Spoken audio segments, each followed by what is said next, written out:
আসসালামু আলাইকুম। আজকের লেসনের মাধ্যমে আমরা জানতে চাচ্ছি যে কিভাবে আমরা ক্লাসে যে কথাবার্তা বলি সেগুলা আমরা কিভাবে ইংরেজিতে বলবো। সো প্রথমে আমরা যদি ক্লাসে ঢুকতে যাই তাহলে আমরা কি করবো? আমরা প্রথমে আমাদের টিচার থেকে পারমিশন নিব, তাই না?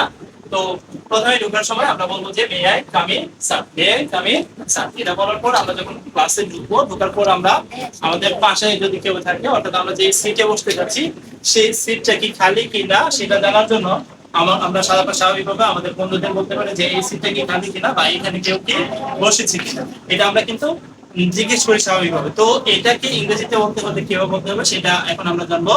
যে তুমি আমাকে সাহায্য করবা। আবার এই sir, is the seat taken? বলবা নো। কি বলবা? নো। যদি কেউ বসে না থাকে তাহলে কি বলবা? নো। আর যদি কেউ বসে থাকে তাহলে কি বলবা? Yes, yes. তো আমি আবার তোমাকে বলতেছি, তুমি বলবা যে এই sir, is the seat taken? No. কি বলবা? নো। তাহলে আমরা কি শিখলাম? যে যদি এই সিটটি খালি থাকে বা কেউ যদি না বসে থাকে, আমি ফার্স্টে ওরা জিজ্ঞেস করবো যে কিভাবে, যে এই সিটটা কি কেউ বসেছে, কি জিজ্ঞেস করবো?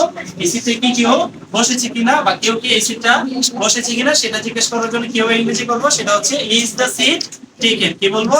Is the seat taken. কি বলবো বলো? Is the seat taken. তখন যদি কেউ বসে থাকে তাহলে বলবো ইয়েস, আর যদি কেউ না বসে থাকে তাহলে আমরা কি বলবো?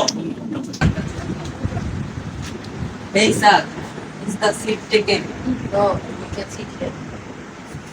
Hey, স্বাভাবিকভাবে একে অপরকে জিজ্ঞেস করে থাকি যে তোমার কি এক্সট্রা কোনো কলম আছে কিনা। অর্থাৎ আমরা যখন কারো কাছ থেকে কলম চাইতে চাই তখন আমরা কিন্তু বলি যে তোমার কি কোনো এক্সট্রা কলম আছে কিনা। তখন আমরা এটাকে ইংরেজিতে কিভাবে বলবো? তো এটা বলার জন্য আমরা বলতে পারি যে did you have any extra pen? এর জন্য আমরা বলতে পারি যে did you have any extra pen. যদি থাকে তাহলে পাশের জন্য বলতে পারে ইয়েস আই হ্যাভ, আর যদি না থাকে তাহলে বলতে পারে no I haven't, no I haven't. তো আমরা এখন প্র্যাকটিস করব। তুমি তুমি ওকে জিজ্ঞেস করো যে তোমার এক্সট্রা কোনো কলম আছে কিনা, এটা কি জিজ্ঞেস করো। did you have any extra pen? Yes. Yes. কি বলবো তুমি? Yes I have, yes I have. তারপর কলম দেওয়ার সময় কি বলবা? Here you are. Here you are. কি বলবা? Here you are. দাও, কলম দাও।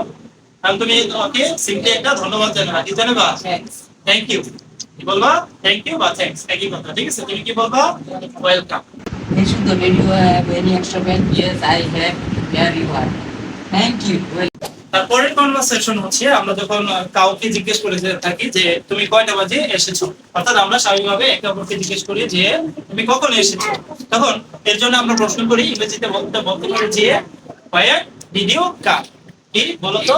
হোয়ার ডিড ইউ কাম। তাহলে তুমি আরো জিজ্ঞেস করো তুমি কখন এসেছো, এটা ইংরেজিতে বলো। Where did you come? এখন তুমি বলবা I came at, I can add যতটা বাজে আসছো সেটা বলবা 10 AM, 10 AM। আবার একটু চেষ্টা করো। Where did you, Where did you come? এখন তুমি বলো I came, I can 10 a.m. I came at বলতে হবে, সময় লাগে কি বলতে হয়? এট বলতে হয়। I came at 10 AM। Okay.